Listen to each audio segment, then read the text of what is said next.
Hello everybody, my name is Kidney, and today I am reviewing the SH monsterarts Godzilla 1995 from the movie Godzilla vs. Destroya. This is a repaint of the same mold they've been using since 2012. This figure specifically is the 70th anniversary special version. The last special, the last 70th anniversary fig that came out was Godzilla 1954. Poster version, I think. I don't remember, but it comes with a black display base and a flamethrower effect piece. So with this figure, it has great range of articulation, partially. Amazing details, great paint. This figure, in my perspective, is for people who missed out on the last 4 or 5 repaints of this mold in particular. And this gives a fresh chance for new collectors to pick up a grail in the scene of Godzilla action figure collecting. So starting with the figure, getting rid of the box, getting Godzilla into a quick neutral pose. I want to start with articulation. So he can look up, but yay far, and he has 2 ball joints, one at the base, one that connects this second piece right here, and then one that connects the head to the neck. Combining all of them together, he can look down pretty far. He can look right. He can look left. You can lean side to side. The head can also go in that direction. His jaw opens and closes. It's on a hinge. Yep, it's on a hinge. You can see it right there. And you can kind of slight jaw him a little bit. I've seen figures with worse, but I think mine is very decent. Crunch forward, just using the top piece right there. You can crunch like that. But if you pull the top piece back, and all that, he gets an even, yeah, that's just about the same. You get the gist. He can crouch or crunch his abs pretty well. It can swivel, lean side to side, go like that. Then combining both joints, you can lean that far on that side pretty well. Leans even further on this side for some reason. But yeah, you can get them twisting in both directions, back and forward. It's really nice. Moving into the arms, it's the same on both sides, but this arm is a little bit more limited because it has a floating piece. Both arms have floating pieces on the inside.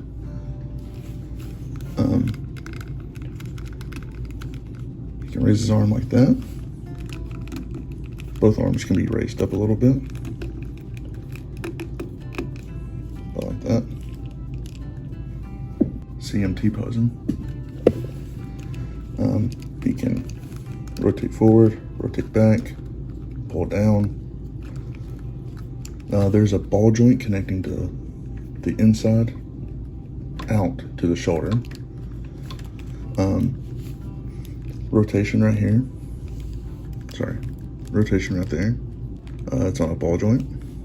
Right here, it's a double jointed elbow. So there's a ball joint right here connecting into the tricep, bicep area. And then into the forearm.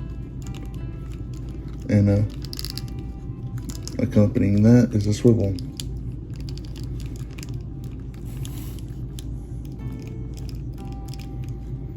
And then on the forearm, they can swivel like that. Moving into the hands, it's also on a ball joint. Full 360 round, up, down, left, right, yada yada. It's going to be the same on both hands. Moving it down into the legs, I really like these legs. He can move out, kick forward, about yay much. Yeah, about like that. Really cool. He can go back really far. Haven't tried that before. For a little bit more movement, he can extend his hip joint, and he can spread out pretty well like that. Pulling it down on this side, he can do the same. Then you'll see him being a full spread eagle. It's really nice. Love that in a Godzilla figure. Moving down into the knee, it's a double hinge system. So you have a bend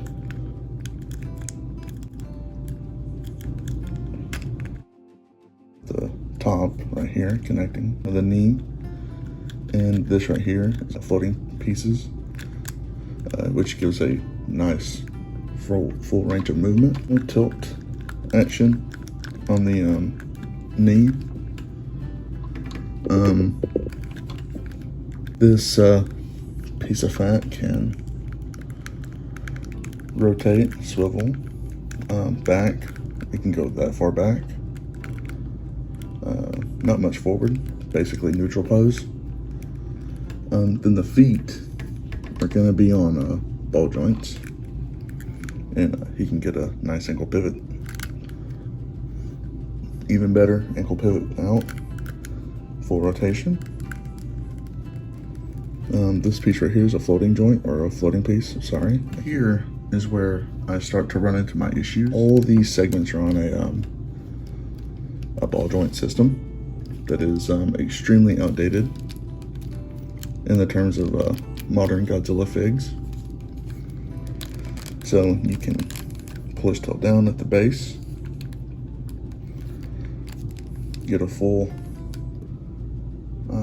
straight pose. With the base, you can lift it up like that, and it just misaligns with the other dorsal plates to help with raising the tail.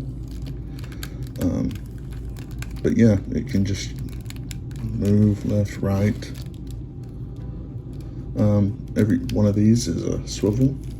This piece connects into that one, and then these two are fixed, these two are fixed, and then it's another loose joint, and then there's just one joint per. These ones right here, these are fixed, these are fixed, and this whole end piece right here is fixed. So it's just, yeah, this is a dated figure. I wouldn't expect too much, but yeah, there's that on the tail. So getting into paint and detail, there's the eyes. They're not necessarily looking straight, but they're about as accurate as they could be, regarding the fact that in the promo shot, his eye was leaning off to the right, and then this one's looking pretty normal, but this one is looking down. Moving to the mouth, every single one of these teeth is painted really nicely. Only a little bit of bleed through on the gums, but in terms of everything they're dealing with, I've seen worse. I have seen a lot worse. The mouth is going to be this brownish purple kind of color. Just nice fleshy tones. There's the roof of the mouth again. Look at that texture, it's really nice. Moving on to the head. I love these little bumps and ripples. Little cat nose. You have the orange plastic bleeding through, which is really nice, and I always love that about this Godzilla. There's the neck. under the jaw. Looking at the chest, it looks really, really nice. It's got some orange overlay onto the already see-through clear plastic that is also colored orange. Here you can see that they have gold brushed onto the figure, and that really helps capture the glowiness of his reactor and everything shutting down, or not shutting down, but getting too much energy onto his right shoulder. That's really, really nice. Over here, I can see that there's a little bit more, I guess, color on it. Black paint just scribbled up over there. Inside of the arms, there's that. It's really nice. Claws are going to be this grayish bone color. Focus. There's a detail on the inside of the hands. This side, it's really crazy how they managed to pull this look off. They've done well. You can see that kind of bleeding into the arm, and it's just really nice.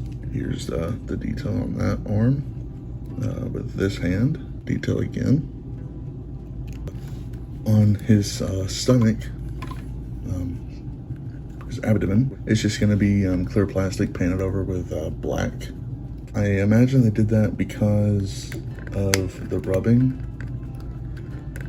that this joint has. Going over into the side, this is my little favorite tidbit of detail they have going on, other than the chest. Just that glowiness is so nice and eye-catching. It's such a beautiful figure with what they were able to pull off. On this side, I feel like they could have used a little bit less of the gold and really let the plastic kind of speak for itself.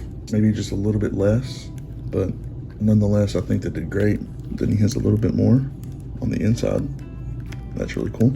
On the back, you can see that nice detail cascading through.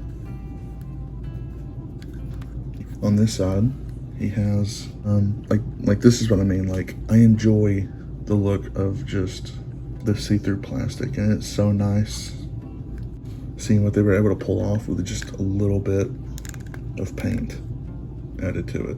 There's some more detail on the inside of the thigh. Whenever you bend the knee, it exposes a little bit more. Exposes a little bit more detail. Really cool. Toes are going to be the same color as the nails. There's the detail. It is his grundle. Here's the detail in paint on the tail. Every one of these pieces is gonna be painted really well. The detail on this is really, really nice. There's the detail on the bottom. Going on to the back pieces. It's going to be this smoky gray on the dorsal plates. And then you have the clear translucent plastic on the spines. One thing I'm picking up on is he has a like an ashy tone just lightly brushed all over him on the back and the dorsal plates and areas like that. Like right here, it's just this really nice ashy tone. It continues on the head as well. That's Burning Godzilla's paint and detail. Getting into Godzilla's accessories, I'm going to start off with the hands. The hands I have on him are the ones that are the interchangeable. These are the stock hands. A little bit more grippy, more Godzilla-esque, less animalistic. Here is the base. These are all like different ports. You can take these out and put a effect stand, a breath effect piece. which is also translucent in the same mold of plastic as the rest of the figure. I'm trying to show y'all the detail on that. And there's little divots. This side would be for the tongue, and this side would be for the top of the mouth.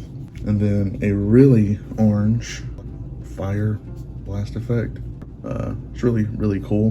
Great for photography. Really shows up well in the light.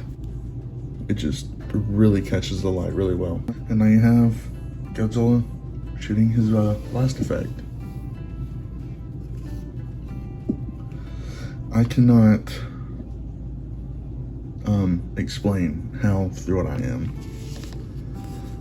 to have this figure in my collection.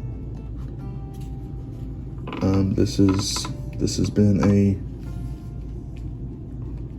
action figure I've been wanting since I was, probably 12 years old.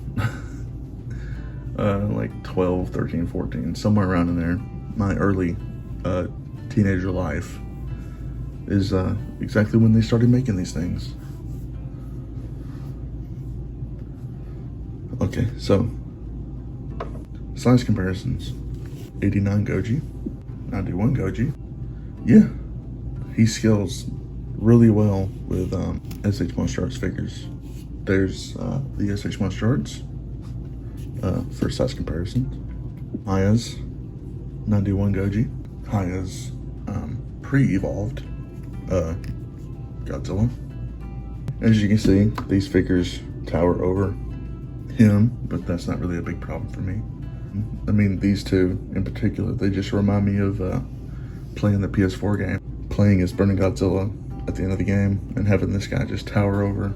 So when it comes to getting this figure, I bought this from a eBay seller for about $160 or something like that. It was like import cost in America is just insane. Doesn't really matter where you're from in the United States. If you're trying to get a figure that's overseas, pretty much forget it. This figure in general, I've been wanting it since I was little. Now that I finally have it, I am stoked that I have it. My complaints with the figure. Out of the box, this guy was a stiff boy. I had to do a lot of heat treatment. I had to do a lot of modifications. I had to do some plastic cuts in certain areas. Some people would just stop at heat treatment and just call it a day, but for me that wasn't enough. This whole top joint right here at the chest was so extremely tight, but I heated the plastic up enough to be able to move it, free it up a little bit. Luckily I didn't have to use any kind of lubricant. And then on the hand right here, you're not really going to be able to see it all that well, but I had plastic that was just stopping this hand from moving, and I had to shave it down a little bit. You can see a little bit left on the bottom, and then the ankles on this thing would not move for anything. The ball joints would move, yes, but it didn't have any kind of tilt, back, forward, side to side movement, nothing like that. But I ended up shaving some plastic off the top of this foot, and it greatly improved the amount of movement that this figure now has. My other complaint is the fact that SH monsterarts as a company has some really good engineering in the tails of their figures now in the modern era. What I'm saying is they could have given us the tail from 89 Goji, because this tail is so close to being the same thing as the Burning Godzillas. But with this tail, you can only get so much before the joints start popping off, and Then again, it's very limited in the range of motion. What you can get out of it, it's dated. It's so dated. In my opinion, it's only in the tail how dated it is. Well, there's my problems with the figure. I've done quite a bit of collecting in the past 4 to 5 years. I can finally say that it's a good thing that I had never got this figure as a teenager, because I would not be able to fix it. I would not have been able to do the things that I have done with it as somebody who was starting out just for play. With that said, this figure is definitely not for first-time buyers or just for the fun of it. This is for collectors who know what they are doing. If I am being honest, do not pick this figure up if you are underskilled in collecting and fixing and heating of action figures out of the box. I've heard of joints degrading. I've heard of plastic cracking over time. I've heard of plastic warping. So with this being a dated figure, using the same plastic that they did with the original releases, I would just say that you would definitely need to just wait a little bit, give yourself some time to actually get a feel of what it's like to collect and take care of figures before getting this one. I highly recommend this figure for collectors who are willing to take that plunge. And anyways, that's the review, guys. That's my thoughts on this thing. Yeah, see ya.